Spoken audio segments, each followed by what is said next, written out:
The voice in my head. Yo, so I gotta tell you about this crazy thing that happened to me a while back.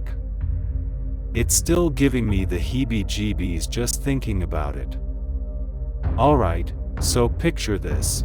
I'm just chilling in my room, playing some video games, minding my own business, you know? It's a regular night in our lower middle class suburban neighborhood, nothing out of the ordinary. But then, things took a turn for the seriously messed up. I glance out of my window, and I see something strange across the street.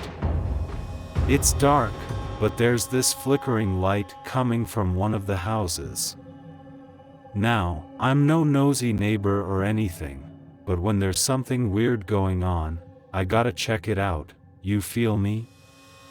So, I sneak out of my house, trying to be all stealthy like some kinda spy or whatever.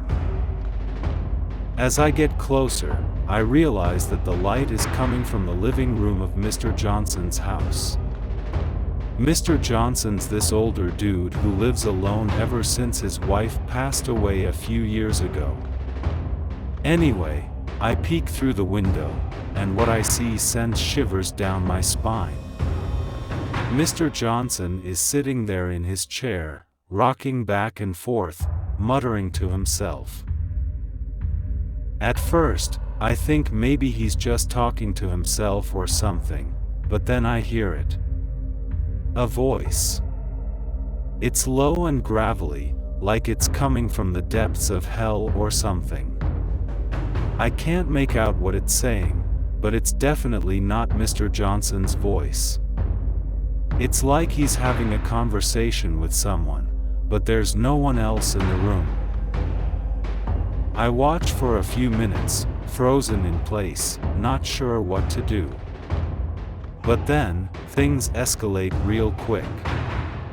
Mr. Johnson suddenly gets up from his chair and starts pacing around the room, his movements jerky and erratic. And that's when I see it. There's blood. Everywhere. On the walls, the floor, even on Mr. Johnson himself. I know I should call the cops or something, but I'm too scared to move. I just stand there, rooted to the spot, watching in horror as Mr. Johnson starts tearing the place apart, like he's searching for something. And then, just when I think things can't get any worse, I see him. He's hanging from the ceiling, his body swaying gently in the dim light. It takes me a moment to realize that it's Mr. Johnson, but by then, it's too late. I can't tear my eyes away from the gruesome sight, and I feel bile rising in my throat. I don't remember much after that. I must have blacked out or something, because the next thing I know, I'm waking up in my bed, covered in sweat and shaking like a leaf. I try to tell myself that it was just a bad dream, but deep down, I know it was real.